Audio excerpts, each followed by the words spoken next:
what can I say about this book other than it felt like it was marketed as Little Shop of Horrors and it didn't disappoint at all. So, I had a bit of a problem finding a book this week. I'm not really sure why.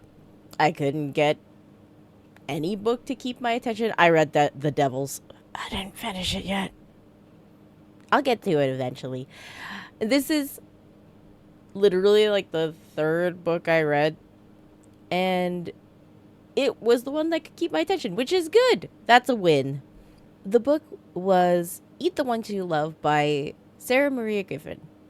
If you're interested in buying this book, I have an online bookshop that supports local independent bookstores, and if you purchase Eat the Ones You Love through my affiliate link in the description below, you can support this channel. Hooray! So the first thing I want to say is that it's not close enough to Little Shop of Horrors.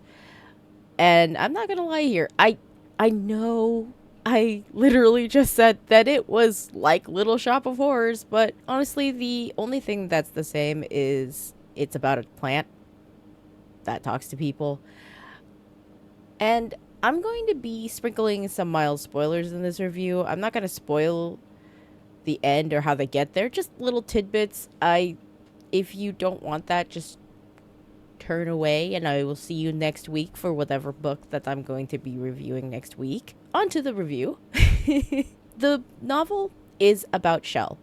Shell is a graphic designer that was just laid off from her job. She just recently split up with her fiance, and she just moved back home, and her life is pretty bad right now. Like, the whole thing is that she's trying to get her life back in order, and she's trying to find something new when she's walking through basically a dilapidated mall, which is kind of all malls that aren't like in a major city. The one that's near me is full of mold, and it's very hard to breathe in there. I just went there recently, and it was just like, can't breathe. So when she goes to the mall, she finds a little shop, a little flower shop that doesn't just say help wanted, it says help needed on the sign. She sees that as a sign that she needs to get her life back in order, and this is how it's gonna happen through this little store, this little flower shop. So this book is really slow burn, in my opinion. It's pretty character focused, not like horror focused. It's not very long. It wasn't a very long book, which is good because I feel like there's some horror books that can overstay their welcome if they're too long and have like too much exposition to the point where you kind of like lose the plot, the fact that it's supposed to be horror. But because of the size of the book, you can really get the feel for all of the characters, from Nev, who's the flower shop owner, to like someone like Jen, someone like Dr. Jen, who is Nev's ex, and all of the people in the mall who Shell ends up becoming friends with. This book is 90%.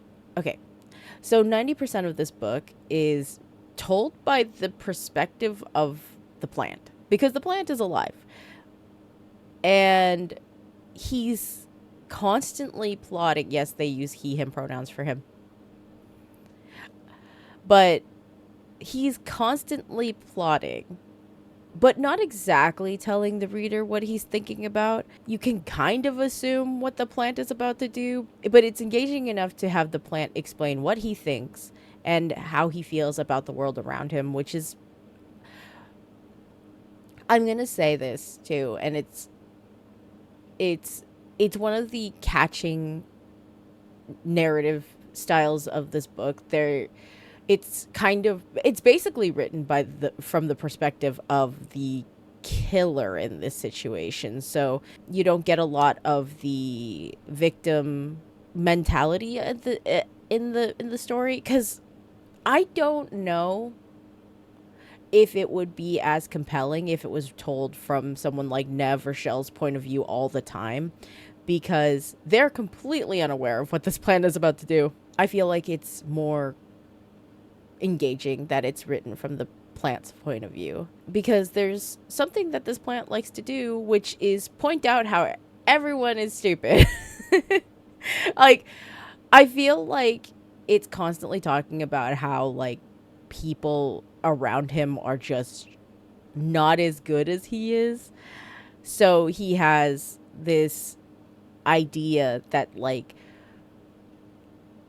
Shell does things that are inconsequential to anything, and Shell has an overblown sense of ego because she has, like, 2,000 followers on Instagram or something like that. It was a number that had started with 2 and now I can't remember because it was enough to make me go, that's kind of a good enough following, but I guess the plant was like, that's stupid. And I was like, "Oh, okay."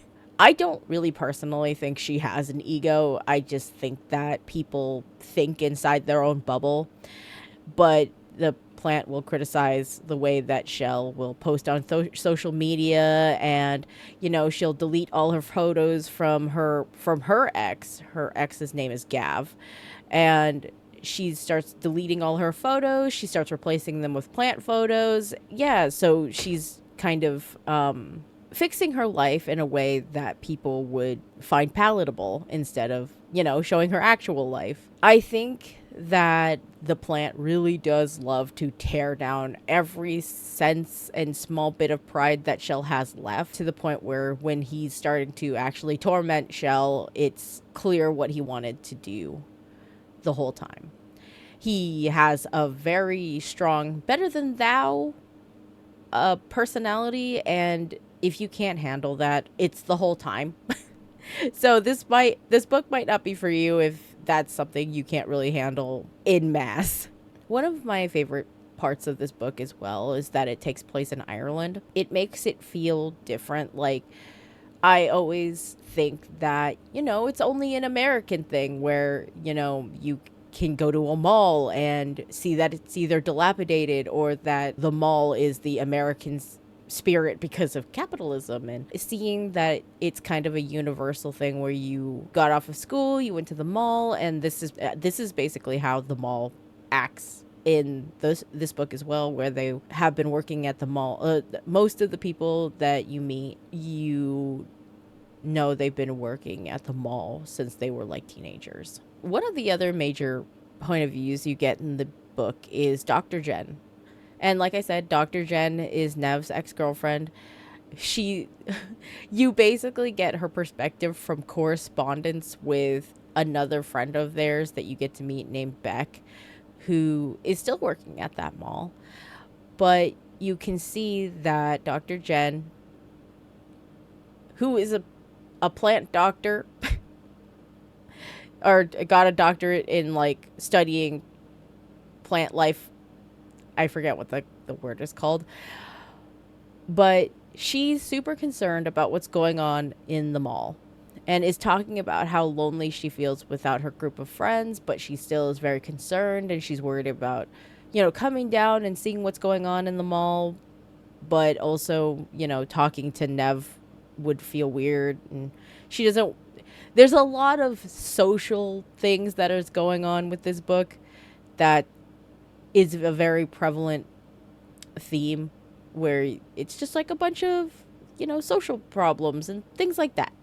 Speaking of social problems, there is a part of this book that is just Shell being cornered by a group of women who are just like her ex-friends, basically. Like, the women are all friends of when she was friends with Gav. So it was just this group of people who were kind of like milk toast. They would hang out and they'd just be like, "Oh, we're gonna drink wine and have snacks and talk about whatever." And it was like that kind of group of women.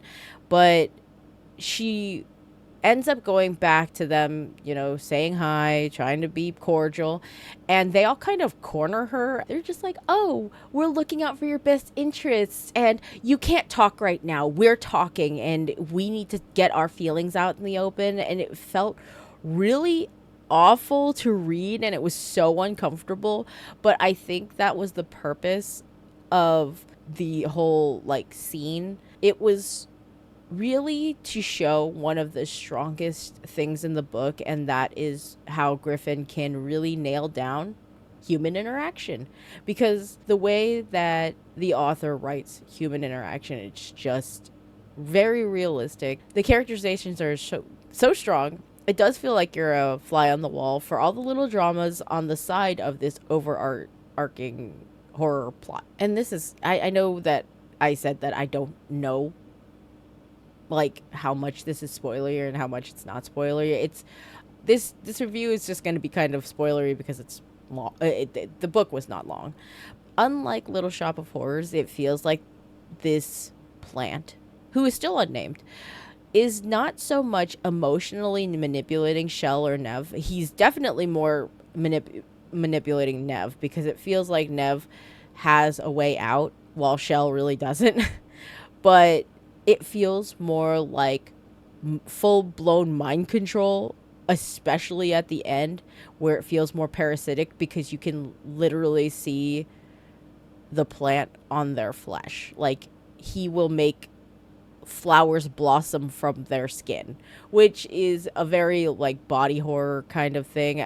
If you can't really handle that, I wouldn't suggest this book.